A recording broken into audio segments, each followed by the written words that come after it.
Welcome to Hamdard Media Group. Gurjit Kaur is here. As we all know that BC Saga elections are approaching near. The elections are on June 10th for Ward 5 councillor, and today the candidate for councillor, Mr. Manish Sawhney, is here with us in the studio. So we will be talking about the issues that BC Saga people are facing nowadays, and we will be talking with him about the strategies that he had made to deal with the issues. Let's welcome him. Thank you so much. Nice to be back here again. Yeah. How are you? I am good. You guys are like home now, family to me, and all the viewers have become family to me. So thank you so much for watching me whenever I get to come. Yeah. Let's start the program. Yes. So I would like to first ask, what's the date for voting? Voting starts on May 24th and 25th, and June 1st and 2nd are early voting, and then June 10th is the actual election day. Yeah. And why do you want to be the next councillor? I think the wanting to be the next city councillor came to me more from a very, I would say, spiritual, faith-based understanding, and also that this is a job that needs to be done that many people in Ward 5 would like to do. There's so many people I meet at the doors that would say, yes, I would, if I could, I would go be the councillor and fix the problems. Unfortunately, life takes over for many people. Mortgages, house, children, the problems of life that you cannot get out of. So you can't go do the things that they want to do. I'm blessed. I am right now free from all of those circumstances of life, and God has given me health. He's given me a full head of hair, and I feel that with my experience, from my government experience, 6 years being in the provincial government. Currently, my last assignment has been Director of Operations and Public Appointments for the Ministry of Seniors. I've been in politics for about 14 years now, run multiple different political campaigns for politicians. I think that gave me the understanding of the backdoor politics, the inside, plus how to service people by being an employee for the government of Ontario, serving people of Ontario for the last six years. Yeah. And next I want to ask, why do you think that you are the best councillor? I think I am the best councillor because my children think so. My niece and nephew think so. No, I think I am the best option for everyone because I bring in the blend of, I believe, everything that is needed for Ward 5, which is the cultural background. I come from a Hindu, Punjabi background, South Asian background. By having the experience of lived in India also, I've done my high school from New Delhi, India. So I have that experience. I have the language understanding and clarity of Punjabi, Hindi, Urdu, which is one of the massive majority languages being spoken right now in our ward. I have the cultural understanding of the people that live there to be able to understand what their problems are in their language and then explain it to them in their language, how it can be sorted, because what I've realized over time is that a lot of things get lost in translation. So when in one language we try to explain something, sometimes we don't fully understand what the person is saying. But if we know that language, then we can translate it in our minds and then express it. So I want to be able to serve the people of Ward 5, not rule over them. And I believe that you can only serve when you are from and understand the cultures, the languages, and how the lifestyle of the people that live within your boundary of your ward are. And I believe I have all those credentials, plus, like I said, the governmental experience. So that's what. As Mr. Manish, you know that auto thefts and crimes have been increased in the last days.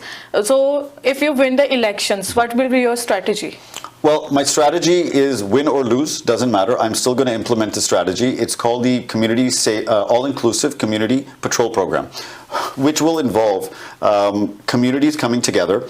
We would create different segments in Mississauga, Malton, of residential communities and community organizations where we would install CCTV cameras on their streets. We would give access to those CCTV cameras to the residents to monitor as well, because nobody will protect your house more than you or your neighbor. So we feel that we need to make sure that the visibility of all these people, of the crime that's happening is there, and neighbors can help protect each other, which will, I feel, reduce the crime, because a theft is a theft when it's caught in action. Before and after, it's not a theft. And a thief needs to get in and out really quickly. If we reduce that, if we take away, we put that fear in them that no, somebody's watching you. You just can't walk up to a driveway and try to steal a car because you're being watched. That will be a deterrent, which will, I believe, keep them away. And I think it's the first one step that we can do, which is not involving governmental approvals, not involving legislation or any structure that we need governmental permission. This is communities coming together. And as being the city councillor, I feel I would bring in the legalities of it, the safety, to make sure that no resident is breaking the law in trying to protect themselves. Yeah. And do you think that Ward 5 is the gateway to Canada funds? 100%. I think Ward 5 is the gateway to Canada. Pearson International Airport, as soon as we land into Ward 5 first. Mississauga, Ontario, everything comes after. First comes Ward 5. And then historically, wherever you land, normally that's where first you go and stay, whether it be for 1 month, 2 months, 3 months, whichever period. Now, what happens is that when people are coming through this revolving door and they're staying a little while in our ward in this area, if they continue to stay, they become contributors to our ward. But if they don't, they're temporary, which means that the resources and everything that we provide, they're being utilized by a lot of temporary residents also. But those temporary residents don't pay the taxes or aren't part of the Ward 5.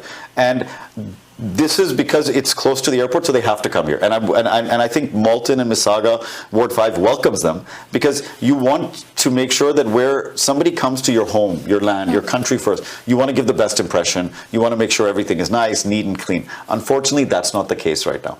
And that's where I would involve the federal government, the provincial government, to make sure that we get the right kind of funding, to make sure we keep the surrounding areas of the airport very good, very clean, and make Ward 5 shine, so people don't, when they come into Ward 5, and it's not a temporary stay, it's a permanent stay. And do you want to create newcomer identification program? I don't know about a newcomer identification program in terms of, I think that is something that's more from a federal jurisdiction that they would do. But I believe that as a city councillor for Ward 5, I would definitely keep a Ward 5 welcoming committee, which would mean that anybody who comes into our ward who lives here, and if they're new to the country, they could contact our office. We will help guide them with regards to whether it be home, education, well-being of their kids, family, whatever questions they have, to settle better into our ward. Because for me, my ward is my country, and everybody who's going to live there is going to be my citizen, and I will be the soldier that serves them for what they need. So I would love to do a program like that, where anybody who comes into Ward 5, and they're a newcomer, they come to our office. As city councillor, I can guide them towards any direction that they need to go to. Yeah. And anything you want to do for old age people? For seniors, I think it's very important that first we make their transportation free.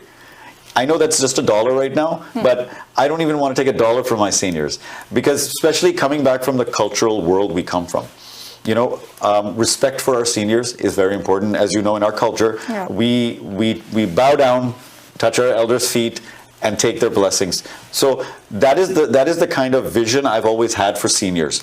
And seeing any kind of senior going through any kind of suffering is very painful to me, and it's painful to a lot of people. And I believe that in Ward 5, we have enough of an infrastructure, enough of residents, businesses, everything that come together. We can work with the seniors to involve them more into our communities, get them engaged more, so they get out of isolation. The biggest problem for seniors, I think, because my parents are also seniors, is isolation. In Canada, it becomes more difficult to go out, meet other people, create the friendship, whereas back home it was a lot easier. So I want to do the free transportation so they can step out of their houses. They can go to senior clubs, they can travel, and they don't have to feel the burden or the worry that how am I going to get there. And talking about the international students, as you know, there are many international students living in Mississauga, and they are facing housing crisis. So how you can deal with it? So I think first we would definitely need to understand what the total amount of the housing crisis is. Which parts of Mississauga, Malton are where the students want to be mostly, and then to make sure that the kind of residence that we have, the facilities we have available, is equaling to that. Now, right now, I think it's probably not equaling to that. That's why our balance is off. So what would be very important is for these international students that come, I think we need to create a residential living structure where they come, and at least 3 months or 6 months, they have a place to live, where they come into Canada, they get settled, they understand the landscape, they know where to go, they can get their passes, understand the map, get their phones, everything's set up. And then in those 3 to 6 months, once they're set up, then obviously they can go out in the market and find property they want to. But I think we just can't bring people into the country and just let them go say, hey, listen, now it's your problem. Tusi labo, you find your own place. It shouldn't be like that. I think it's very important that when they come in, they come to us, we guide them. So at least wherever and however they're going to live, it is going to be in a proper way, because a lot of students have been taken advantage of also in these living arrangements. Yeah. A lot of people take money from them, then don't give them the rooms. Yeah. It happened to me. I'm not a student, but I tried to lease something. This was before COVID. They ask for the deposit, they ask for the money, and if you send it, then they disappear after that.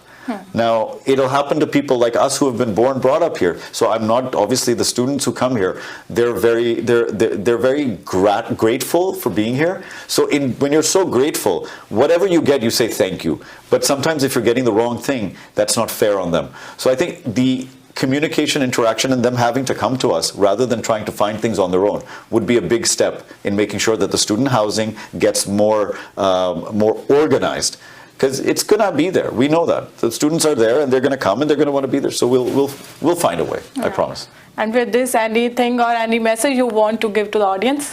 The only message I want to give to the audience, like I will always give, please go out and vote. May 24th, 25th is City Hall. June 1st and 2nd are advanced poll locations.